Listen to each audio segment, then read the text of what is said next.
Sedikit saya ingin bertanya Ustaz Tengku tentang keterkaitan antara wudhu dengan salat. Bagi orang yang terburu-buru dalam wudhunya, kadang-kadang tidak terbasuh seluruh anggota yang diwajibkan, dengan keterburu-buruannya langsung salat. Sebenarnya bagaimana keterkaitan antara wudhu itu dengan salat, Pak Ustaz? Tentang wudhu tersebut sebenarnya itu bukan menyangkut dengan kesempurnaan salat pada wudhu tersebut, tapi wudhu itu syarat sah salat. Di mana memang di dalam kitab-kitab para ulama memang kita lihat syarat sah salat itu tidak tersebut wudhu, tapi adanya wudhu tersebut itu karena ada di dalamnya itu syarat sah salat, salah satunya suci daripada hadas kecil. Cara membersihkan hadas kecil dengan cara berwudhu, maka ada wudhu di dalamnya. Maka hari ini juga di dalam hadis Nabi SAW, la tuqbalu salatu illa bighairi tuhur, atau bighairi wudhu, tidak sah salat, tidak diterima salatnya kecuali dengan berwudhu atau bersuci. Maka keterkaitan antara wudhu dengan solat itu adalah keterkaitan yang tidak bisa dipisahkan. Berarti begini Tengku, kalau begitu permasalahannya berarti setiap orang solat itu tidak semestinya harus berwudhu, tapi yang menjadi kewajiban adalah di saat dia mau solat maka dia harus menghilangkan daripada hadas kecil dan hadas besar. Ya, itu benar. Ya, makanya tujuan kita berwudhu adalah untuk menghilangkan hadas kecil. Dan orang yang sholat, sebelum sholat mereka berwudu, ada kemungkinan mereka berhadas kecil. Tapi ada juga orang yang berwudu itu mereka tidak berhadas kecil, tapi tujuannya adalah untuk tajdidul wudu, untuk membaharui wudu. Dan itu boleh. Memang dalam niatnya apakah mengangkatkan hadas yang kecil ataupun niatnya tidak mengangkatkan hadas, memang itu khilaf antara Syekh Ramli dengan Syekh Ibn Hajar. Dia kalau pendapat Syekh Ibn Hajar itu boleh kita niatkan untuk angkat hadas kecil sekalipun kita tidak berhadas. Kalau Syekh Ramli mengatakan tidak perlu. Begini Pak Ustaz, lalu bila seseorang itu yang terburu-buru dari dalam wudhunya, apabila tidak terbasuh daripada keseluruhan anggota bagian yang diwajibkan tadi, apakah itu ataupun sedikit misalnya tidak terbasuh pada anggota yang wajib dibasuh itu. Benar. Maka sedikit saja kalau ada anggota yang wajib dibasuh dan tidak terbasuh, maka tidak dianggap sah wudhunya. Maka di sinilah perlu kehati-hatian, ketelitian di dalam berwudu. Karena bisa dikatakan orang bakalan teliti, hati-hati dalam sholat kalau ada kehati-hatian di dalam bersuci. Berarti dalam hal ini Pak Ustadz Tengku, berarti yang diwajibkan kepada kita itu bukanlah wudunya, tetapi buru-burunya ini yang tidak terlalu diitukan banget ya. Karena gini masalahnya, ada yang sebahagian disebabkan karena memang kurang pengetahuannya dalam ilmu fikih, kurang pengetahuan tentang masalah bersuci, akhirnya mereka menganggap hal sepele masalah bersuci. Ada yang sebahagian karena memang disebabkan kurangnya ilmu dalam masalah bersuci, akhirnya mereka melakukan hal tersebut tidak ada kehati-hatian, tidak ada ketelitian. Akhirnya terburu-buru dalam berwudu. Kadang-kadang ada yang tidak memperhatikan ini air musta'mal ataupun air mutlak. Jadi sehingga pertanyaan kita, bagaimana kondisi sholat orang yang seperti ini? Maka kami mengatakan, sejauh pengetahuan kami adalah tidak ada orang yang benar sholatnya kalau wudunya tidak benar. Tidak ada orang yang sah sholatnya kalau wudunya tidak sah. Dan tidak ada orang yang khusyuk dalam sholatnya kalau wudunya itu tidak benar.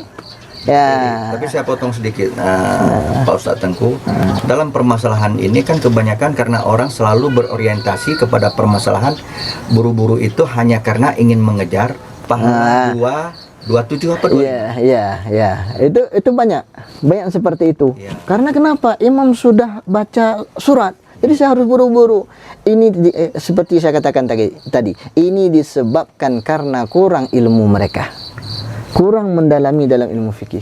Sebenarnya memang iya, kalau kita ingin mendapatkan, kita harus bisa rukuk bersama imam. Tapi kalau memang kita ingin memang tidak masbuk, kita ingin supaya sempurna di dalam solat berjamaah, datang lebih awal. Datang sebelum azan atau datang setelah azan.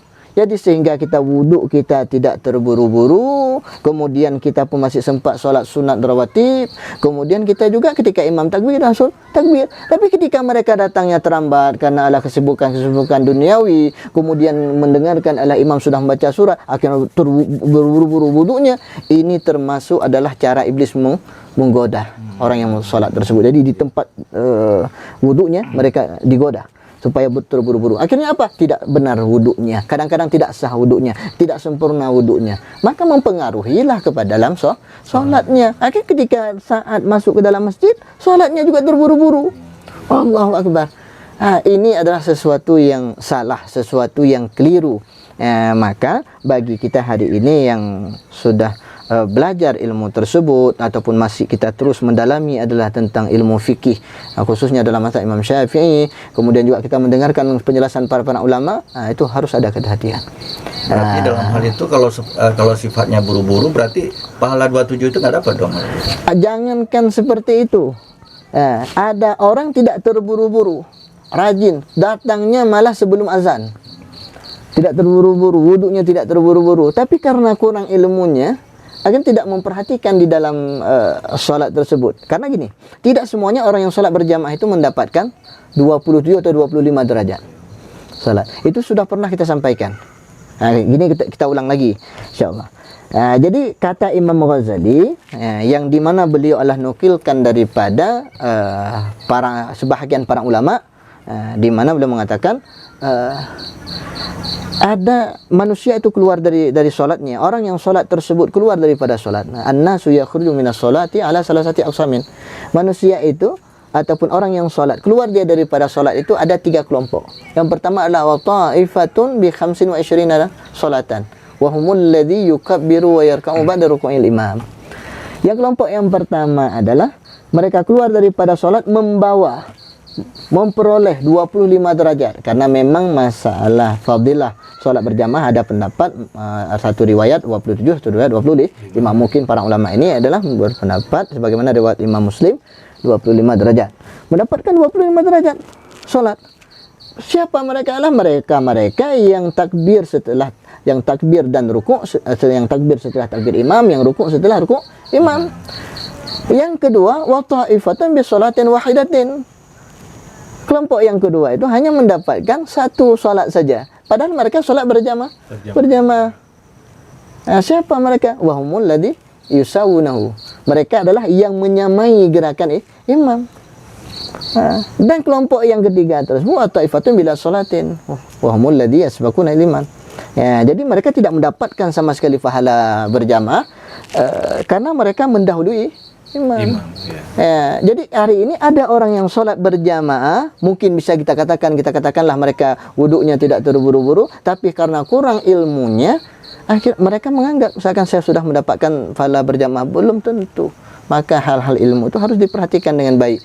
Ada kemungkinan juga orang yang seperti ini karena wuduknya terburu-buru, akhirnya begitu imam takbir belum sempurna, mereka sudah langsung takbir. Seharusnya kita lihat dulu imam ruku, baru kemudian kita ruku. Disinilah kita dianjurkan untuk sholat di depan, supaya kita bisa memperhatikan, tahu gerakan-gerakan imam. Jadi di situ maka perlu inilah ilmu-ilmu yang harus wajib kita pelajari, harus kita dalami, kemudian harus kita perhatikan dan kita pahami dengan baik. Begitu Bang Burhan. Jadi jadi tetap harus diperhatikan. Makanya kalau ada orang-orang yang habis ngecat, kemudian ibu-ibu yang mungkin baru bersin sisi ikan, itu harus diperhatikan. Jangan sampai setelah wudhu ada ada lem, kemudian ada sisi ikan. Itu termasuk tidak sah wudhunya tadi. Karena kenapa? Ada bahagian anggota yang wajib dibasuh tapi tidak terbasuh. Lalu Ustaz Tengku, yang jadi pertanyaan saya selanjutnya ini, berapa kali semestinya yang harus kita basuh dalam satu anggota tubuh yang wajib dalam berwudu? Yang wajib tersebut itu kalau seandainya sekali itu pada sekali, kalau sempurna sekali, maka itu yang wajib. Kemudian kalau berhenti di 2 kali makruh. Kemudian kalau berhenti di 3 kali sunnah. Tapi kalau seandainya sekali belum sempurna, 2 kali baru sempurna, maka itulah baru dianggap sempurna. Karena dianggap baru 1 kali itu adalah sempurna, wajib itu. Misalnya sekali belum sempurna, berarti sekali itu belum selesai wajib. 2 kali baru sempurna, berarti 2 kali baru selesai kewajibannya. Maka di sini kita seandainya kita wudu ataupun basuh muka adalah sekali sudah membasuh semuanya yang wajib, maka 3 kali itu disunatkan. Karena memang sunat untuk taslis, ingat 3 kali. Jadi ada falah sunat. Sampai dalam persoalan wudu itu kadang-kadang gini, banyak di antara kita hanya berhenti persoalan wudu hanya sekedar membasuh anggotanya. Padahal ketika saat mereka mendalami masalah wudu tersebut, kita ingin jangan hanya anggota wudu saja yang bersih daripada dosa, bukan hanya anggota wudu saja. Tetapi ada ketika saat kita mempelajari dengan baik, kemudian doa-doa di dalam wudu yang diajarkan oleh para ulama sebagaimana adalah tercantum dalam kitab Ihya Ulumuddin ataupun dalam kitab Lubabul Ahya ataupun dalam kitab Syiarus Salikin, maka baca doa-doa tersebut. Sampai adalah Syekh Abdul Samad Al-Albani mengatakan kalau seandainya mereka wudu seperti ini diiringi dengan doa, maka dosa bukan hanya pada anggota wudu Allah hapuskan dosanya, bukan hanya yang dilakukan oleh anggota wudu, tetapi juga dari ujung rambut sampai ujung kaki, seluruh tubuh dihapuskan dosa oleh Allah. Maka wudu itu kadang-kadang banyak orang hanya wudu hanya sekedar wudu-wudu saja. Maka di dalam wudu itu yang pertama kita harus mengetahui mana anggota yang wajib dibasuh, mana yang sunat, mana yang makruh, mana yang membatalkan wudu, dan doa-doa di dalam setiap membasuh anggota wudu tersebut harus bisa. Berarti saya potong sedikit, Ustadz Tengku, dalam persoalan kita sholat, terutama bagi kita orang Islam, berarti yang harus dipatuhi dan harus dipelajari itu adalah rukun dan syaratnya ya? Seluruh ilmu yang menyangkut dengan hal tersebut. Iya. Jadi bukan hanya kepada rukun dan syarat saja, tapi seluruhnya. Termasuk di sana adalah yang sunatnya, yang membatalkannya, itu perlu diperhatikan. Jadi gitu, Bang Syari, Bang Burhan, Bang Marwan, seperti itu. Jadi hukum. Makanya hari ini tidak pernah selesai para pelajar ilmu itu. Maka kita ketika belajar dulu waktu kecil, kemudian belajar di masa remaja, ilmu semakin bertambah. Ketika kita meranjak pemuda, kalau kita belajar ilmu semakin bertambah. Kemudian semakin dewasa kita dalam menuntut ilmu, semakin luas, semakin banyak yang kita tidak tahu. Jadi kalau orang cuma belajarnya di PAUD ataupun di pengajian-pengajian dasar, di pengajian kanak-kanak, kemudian cuma belajarnya adalah dari SD saja atau SMP saja, ataupun mereka yang belajar kadang-kadang seminggu sekali, kemudian ketika SMA mereka anak-anak kita tidak belajar lagi. Persoalannya, apakah mereka mengerti semuanya ini? Makanya kita disuruh belajar dengan benar persoalan tersebut, supaya wudu ataupun yang menyangkut supaya sah solat kita dalam satu hari 5 kali itu supaya benar, supaya sah, diterima oleh Allah Subhanahu wa taala. Jadi seperti itu. Ya, terima kasih banyak Tengku, Ustaz Tengku, dengan bentuk penjelasan sambil kita santai-santai seperti ini kan. Soalnya kan hanya punya waktu di saat santai-santai begini. Karena kalau terlalu formal banget kan kita juga repot. Karena persoalan gini, ada orang kalau ada orang yang menghadiri pengajian tapi tidak berani bertanya. Makanya kadang-kadang kalau santai seperti ini mereka lebih leluasa dalam bertanya, membahas, mau bertanya apa saja semampu kita untuk menjawab. Memang ada sebagian pengajian kita itu ada yang memang menunggu kapan selesai kita pengajian baru mereka bertanya. Jadi memang itu lebih bagus.